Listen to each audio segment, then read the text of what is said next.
Alright, in this video I want to take you through some charts. Kind of like give you an idea of where we're at and maybe, maybe just a little insight on what might happen over the next, weeks, months. We all know that this is probably going to be a generational and already is starting to be a really great buying opportunity. It could be even more soft, right? But I want to take you over a few things here. Now, the tariffs ain't even set in stone yet. And really, everybody should know, everybody's freaking out, right? But at the end of the day, it's really just a negotiation tactic. Could the tariffs stick? Yeah. Armageddon, everybody's losing their mind. I wish I had that picture of the sell, sell, sell, buy, buy, buy crowd. You know what I mean? Back here, it was buy, buy, buy, buy, buy, right? And now we're in a sell, sell, sell, sell, sell, sell market. So I want to take a look at this. Okay, so here we are from the top on the daily here. And this is the chart of the SPY. We have 611.39 was the high, right? And basically we got, let's go to, I don't know, let's go to like the 1 day here and see how low it got on 1 day on the 1 minute chart. And what do we have here?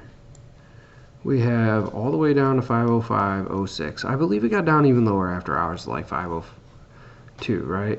Okay, so let's go to the daily chart. Back to the daily. Okay, so it got all the way down. Let's call it 505.28, right? I'm gonna also want to measure the VIX is at, or not the VIX, but the RSI on the SPY is at 23.43. This isn't just some like shitty stock that got bad news and they're, the RSI is dumped. I mean, how often do we see the RSI on the SPY below 30, let alone 25? Well, let's go back and see. So even here, when we had this huge dump, what was this? Yen carry trade. And the VIX did spike quite incredible. I think I saw the VIX futures was at 77 that morning when I woke up, right? And even then, we did not have a RSI below 30. It hit 30.78, but it didn't go below 30 on that particular day, right? So even then, we didn't have a below 30 print, right? We had two recently. We had one a couple weeks, about a week and a half ago, 2 weeks ago, right? A couple weeks ago. And then that was a below 30 print, right? 28. And then we had another touch at around 30, and that was 419.24. I can't remember what was going on. I'm sure it was some bull that everybody was freaking out about, like always. Okay, so, or Wall Street rather. And then we have the 1030.23.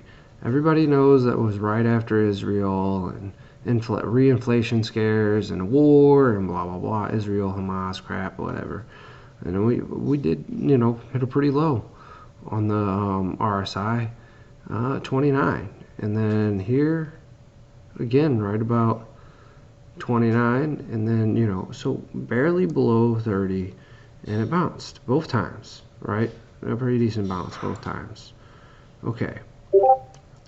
Now the last time we saw that below 30 print was not at the bottom.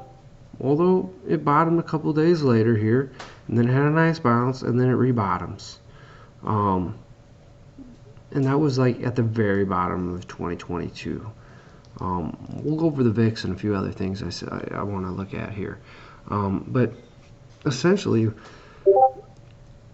we don't see this S&P 500 go below, 30. And here, we don't see a bottom in the market at all. But we do see a bounce, and it does hit 25. Okay, 24 even, 24.66. And that was right after 1/27/2022. I believe that was right about the time Russia and Ukraine, got in a war together right at the same time that the Fed was like, we're going to raise rates, y'all.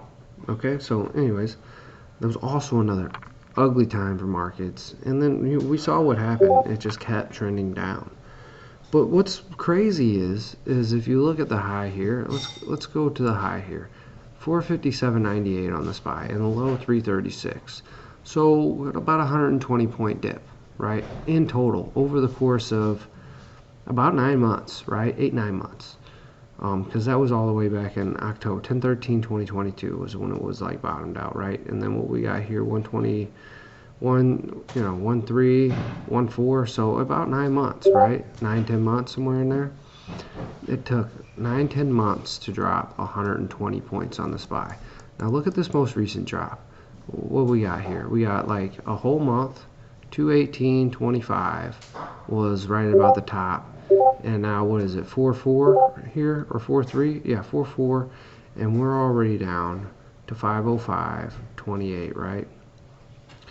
Which is incredible. That's already a 100-point drop in like a month and a half.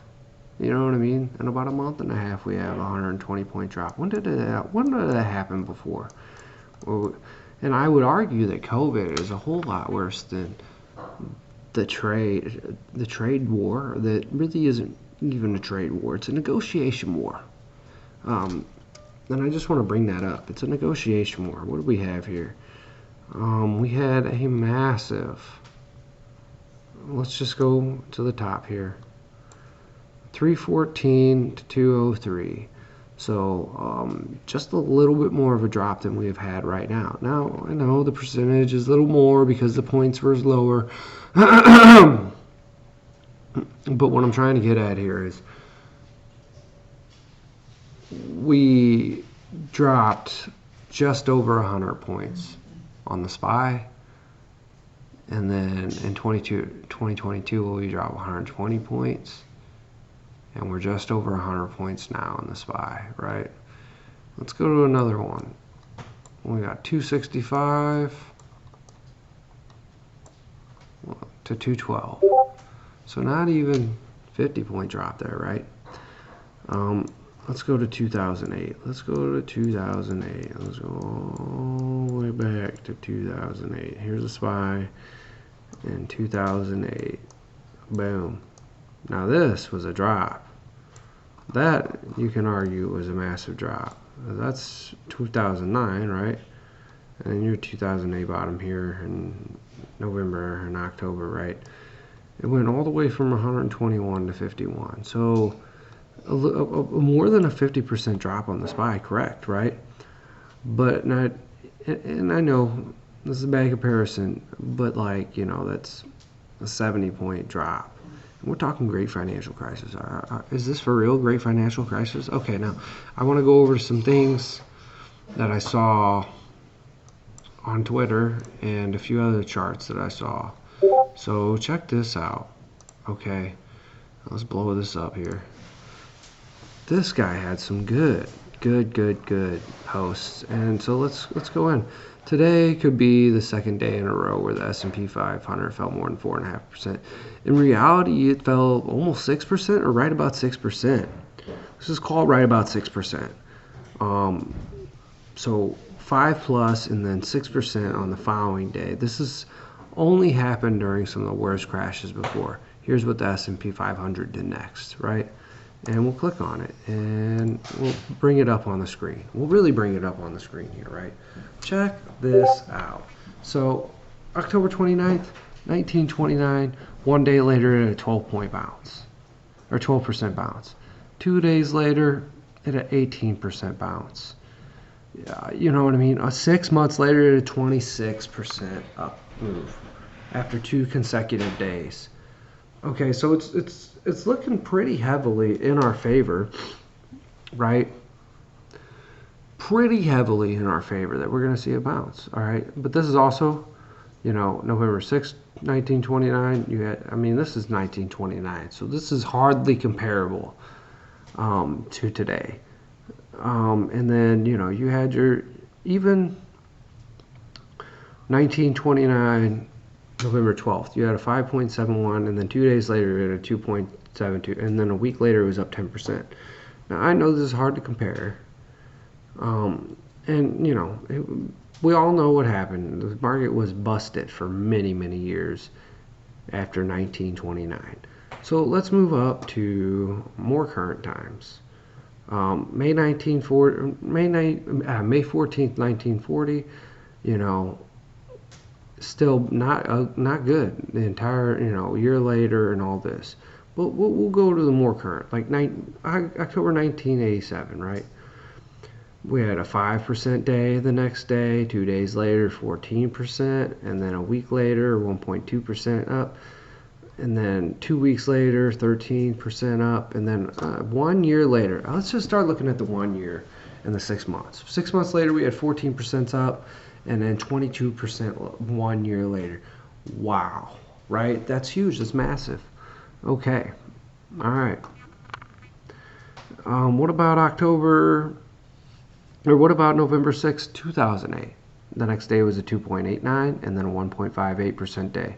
And then November 20th, 2008, the next day was 6.3 and 3.21, and then a week later 19%, and then a year later, 6 months later, we had a 20%, and then a year later we had 45% gains from November 20th, 2008. Okay, all right. So everybody's freaking out. Everybody's freaking out. And then on March 12th, 2020. Okay, so we could still get smashed like a bug for the next couple of days, weeks, maybe even a month.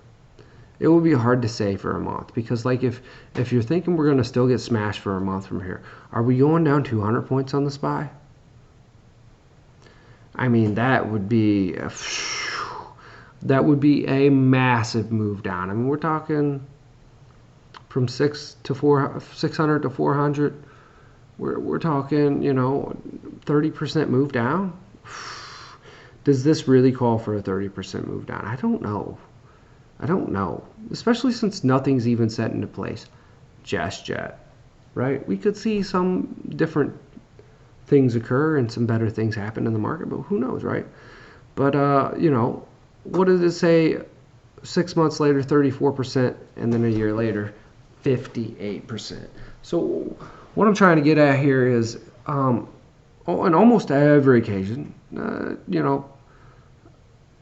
any occasion 2008 or later, right, or 1987 or later. We'll just take 1987, a year later, 22%. 2008, October 2008, or not October, but November 2008, we had a 22% gain and then an 18% gain, or 18% gain and a 45% gain over the course of 1 year later, right? Which is incredible. And then in March 2020, a year later, we had a 58% up. I don't know that we're gonna get this next day rally next week or whatever. You might get some better buying opportunities. Who knows? Wall Street could be freaking out still. Margin calls and all kinds of nasty stuff, right? Anyways, we'll see. Okay, now I want to say, where's the other ones? Hold up. That's a post. Now, take a look at this one. So here we have the S&P 500% of the stocks below the lower Bollinger Band at 71%. Okay, so when this happened, S&P 500, after more than 71% of stocks are below their lower Bollinger Band. October 19th, 1987, 22% a year later. October 27th, 1997, or October 19th, 1987, 22.94% a year later. October 27th, 1997, 21% a year later. August 31st, 1998, 37%. Now, that was right before the tech bubble, so we might just throw that one out, right? What about October 7th, 2008? Okay, 1 year later, 6.16% up. And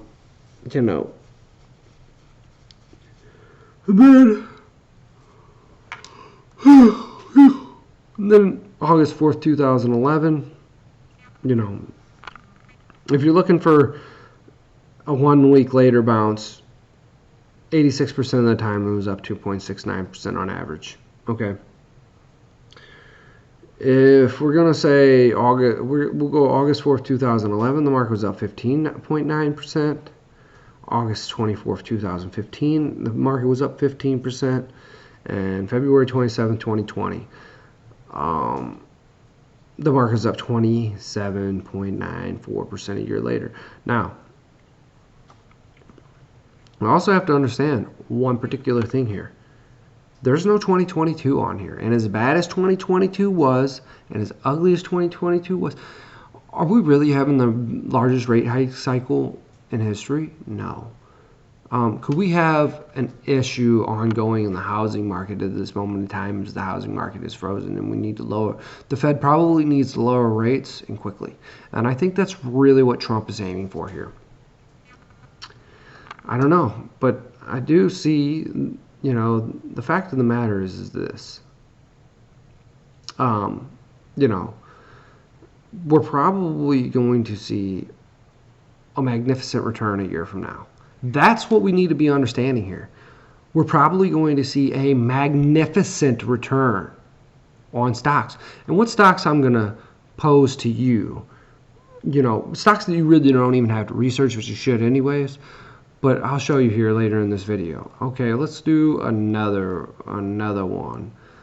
Percentage of stocks oversold under our 30 RSI.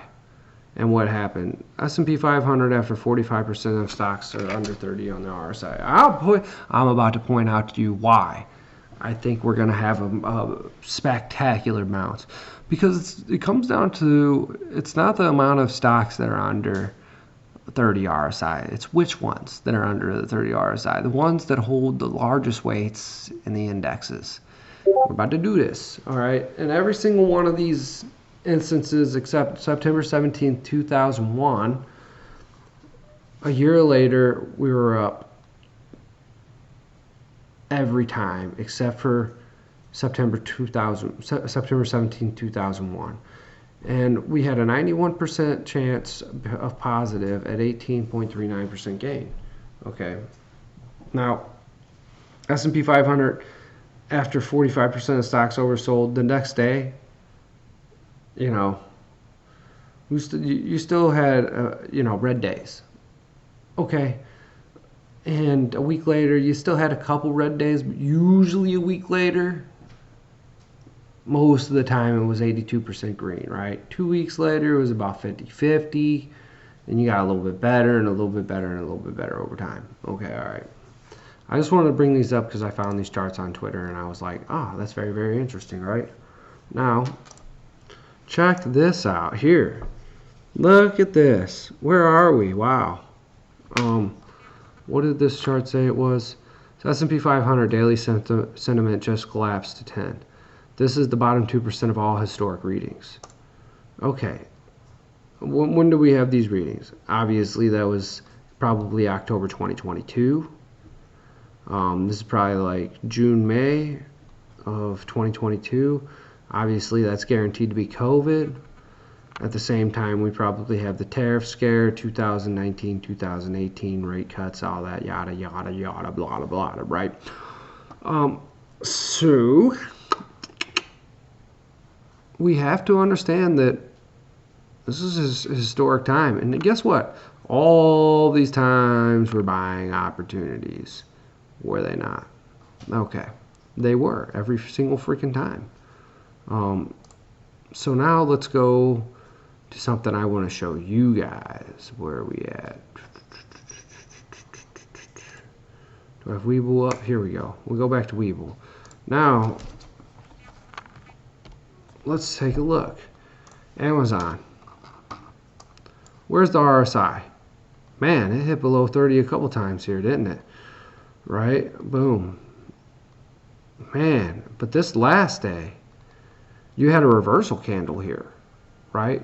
I think it fell in pre-market. Let's go to the 1 minute on the daily. Oh, hold up, the 1 minute here. Yeah, this was a huge gap down into the morning or into the evening. Then you had your open.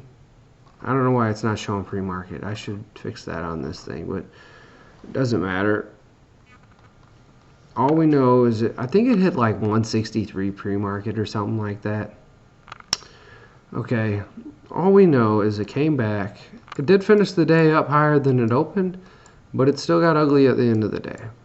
A sell-off, right? But what do we want to really know about this? All right, so we're on the daily, the 1 day, and the day. So we know if you look at Amazon here below 30 RSI again here, it was a buy then. I mean, it's been a buy ever since. It was been a buy for ever and ever and ever. But it was specifically a really good buying opportunity when the RSI went below that, right? Let's look at Apple. The RSI below 30 here. Wow, right? What about Microsoft? These are the best companies. Whenever the Microsoft goes below 30 on the RSI, boom, shakalaka, you better be buying it, right? What about the googity googs? Google, every time, you know, it was a good buying opportunity if it hit below 30. But what am I really saying? I'm saying that all the biggest stocks, and they all rebound quite quickly thereafter, right? Sometimes not so much, but usually you have a double bottom on the RSI like we've been seeing with all of them. Like there's a Google double bottom here and the second bottom below 30. Guess what? We had one here. And now we have another one there. The second bottom below 30, boom, it shot up, right? Let's take a look at Meta here.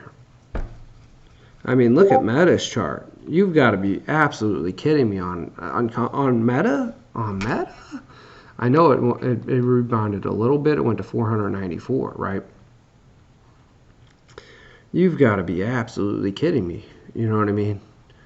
You got it didn't even go below 30 on the RSI, and you hardly ever see Meta below 30 on the RSI. And when it is, you better be buying. Even in the bear markets, you know, you had nice bounces below 30. Now, granted, it didn't come out of 30 so quickly, but it's still, you know, pretty decent, right? You know what I'm saying? So, but you have Meta way below 30 here on the RSI, right?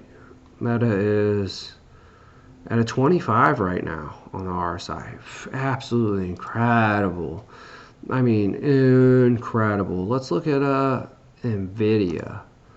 NVIDIA, like you don't hardly ever see NVIDIA under 30 on the RSI, especially no time recently. And when you got even close, you already knew it was a buying opportunity.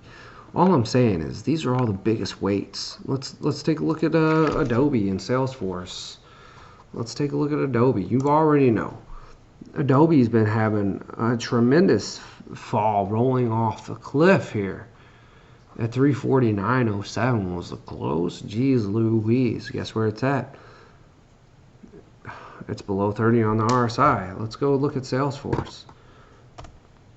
Salesforce, a double bottom on the RSI here. Salesforce didn't deserve any of that. What's tariffs going to do to Salesforce except for maybe hinder some compute issues with, you know, NVIDIA getting, you know, semis and stuff. But semis are also exempt, aren't they? Let's look at another big tech company. AVGO. Let's see what's going on with a Broadcom. Below 30. What's another big ass market cap? TSM below 30. We'll look at Tesla just for shits and giggles. Even though I don't want to look at Tesla because Tesla has their own problems going on. And they're not even below 30 on the RSI because they've been getting clapped so hard. Oh my gosh. What a time, right? And I think I have it. I have it on this chart. Every time Tesla went below 30 on the RSI, guess what it was? Bounce City. And it proves it. Look at that. Every time you got a bounce. Now this time wasn't even that big of a bounce. You got a bounce here. And then it went absolutely on a historic run for Tesla. And then guess what? You had another below 30 read here. Boom, chickaloo. And look at what you had. Let's see. You had another. Let's go.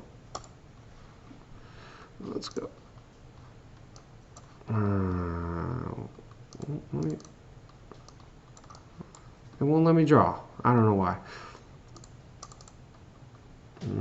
Anyways, I wanted to circle that and put that as a a buying opportunity.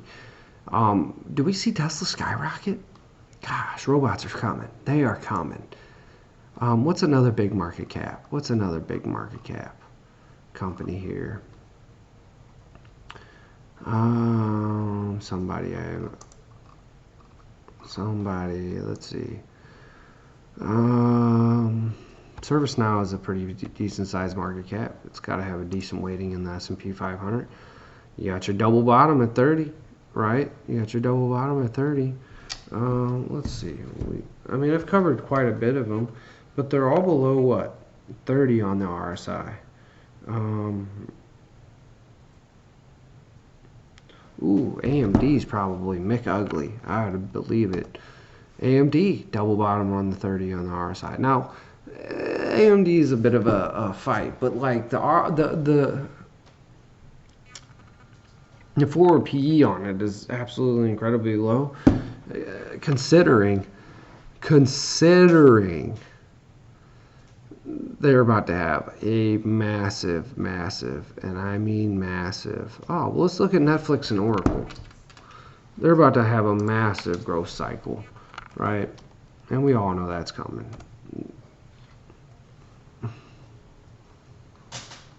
I'm looking at Oracle.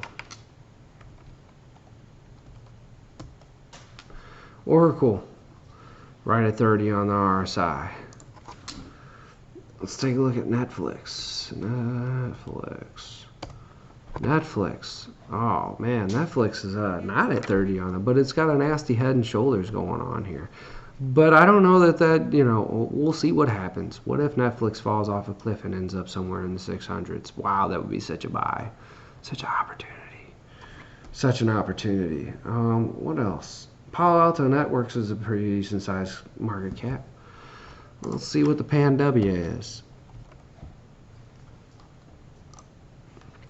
Look at that. Wow. Straight off a cliff. Oh my gosh, it's really at 153 post split. Jeez Louise. Let's take a look at CrowdStrike. CRWD. Ooh, not at below 30 on the RSI. How about that? I wouldn't buy CrowdStrike here. There are better companies. I mean, AppLovin is a better company than CrowdStrike. And you might be like, oh my gosh, no. Well, you know what? AppLovin's growing way faster and has a net income of $600 million last quarter. And you know what? AppLovin's probably trading at a smaller market cap than CrowdStrike. And they're growing at 40 freaking something percent. And their net margins are over 40%. Does CrowdStrike have that? I'm not trying to like measure it based on this or that. I mean, they're in the advertising business, so their freaking TAM is huge. Okay, their TAM is huge, and they're growing like weed, and they figured out how to be insanely profitable. So you can hate on AppLovin all you want. My goodness, it went to 219. The RSI is still above 30. I mean, yeah, the chart tells you. It looks disgusting. It probably bounces somewhere in the 100s. But if you can get it in the hundreds, my goodness gracious. Yeah, you're yapping up a deal and a half. I mean, something Charlie Munger says, and Warren Buffett and a lot of great investors talk about, the executive and management team. Okay. And if you ever listen to an interview with Adam Foroughi or the CFO of that company or an earnings call, and the way they talk, the way those two talk about culture in the business is all you freaking need to know. The way they talk about culture in the business is all you freaking need to know, and that's all I got to say about that. That is all I got to say about that. But this video has run on for quite some time. I just wanted to bring that stuff up, right? I just wanted to bring it up. And I want to bring up one last chart. Here's the CNN Fear and Greed Index versus the S&P 500. Okay, so we have about a similar reading. It looks like around May 2022. And I'm guessing that's when inflation, I can't remember, but I think inflation hit 9, 10, 11%. I mean, come on. Is this as scary as 9, 10, 11% in inflation? Really? Nothing is even actually in effect yet. You know? And I still go by the fact of the matter is that took that whole 9 months to get the S&P 500 with rate hikes, inflation through the roof, oil and gas to infinity and beyond, a Ukraine Russia conflict at the height. And here we are, already down 100 points. It took a whole 9, 10 months to get it down 120 points. Now we're already down over 100 points. You tell me, folks, what are you seeing? I'm seeing like it might not bounce on Monday. We could get another smoke show of a day, 5% down. It's possible. It could happen. Something crazy could happen tomorrow, today. I don't know. Maybe I'll look for some news tomorrow on tariffs or like stock market news in general and bring it to y'all. It would have to be tomorrow evening though. But you know, if I can get it out, I'll get it out.